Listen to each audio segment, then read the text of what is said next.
Welcome back. I'm Coach Tina, sharing the most accessible, easiest core exercise to do for someone who's an absolute beginner to strength. And it starts down on the ground with your back on the ground because that's where mentally it's going to feel the safest. Come down onto the ground, lying down. I love all exercises that require me to lie on the ground. Lift up both legs so that you're creating what's called a tabletop position, which means my legs are making 90-degree angles. In this position, if I relax a little, I can feel my lower back lifting. Instead, use your belly, push your belly down until you feel that lower back pressed up against the floor. Right now, you're using your core. Bring both arms up straight to the ceiling. Pull your shoulder blades back so that the back's, what they call the scapula, is touching the ground. So in this position, keep that lower back pressed up against the ground. Right now, your core is what they call active. Your belly is working. And here's where the challenge begins. So I'm pressing my lower back down into the ground as you are with me. Gently take your left leg, start lowering it, keeping the knee bend until the left heel touches the floor.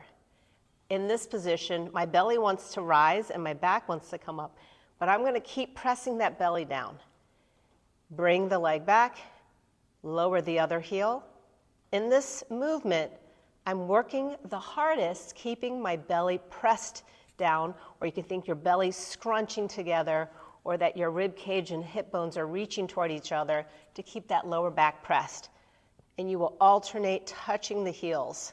This is a version of the dead bug. It's called heel taps.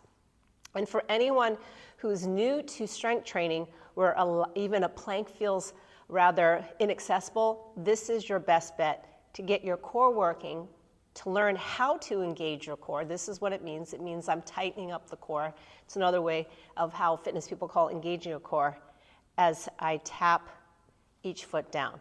So every time I lower one of my heels, and I hope you're doing this still with me, my belly has to work a little harder to keep the lower back touching the ground. And I want you to touch your lower back to the ground because that is what makes my belly press down and engage. I would do about 10 taps per side, and you're going to feel like a lot of work has happened in your stomach, and then give yourself a rest. So ideally, a rep scheme like this would be 10 taps per side and 3 sets of that. Throw that in a couple times a week, and you're doing your beginner core exercises. If this has been helpful, don't forget what I always ask, like the video, and don't forget to subscribe down below. I'll see you next time.